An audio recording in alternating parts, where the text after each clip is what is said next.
Ano yung kinakain mo? Balot. Kumakain ka pala niyan? Oo naman.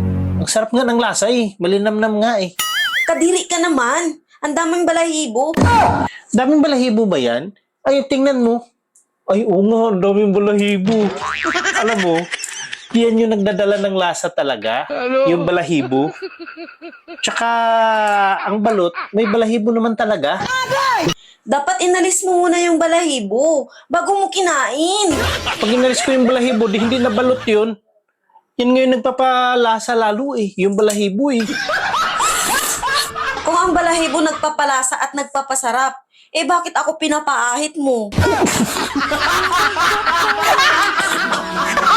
Hindi naman kasi pwede lagyan ng suka yan eh.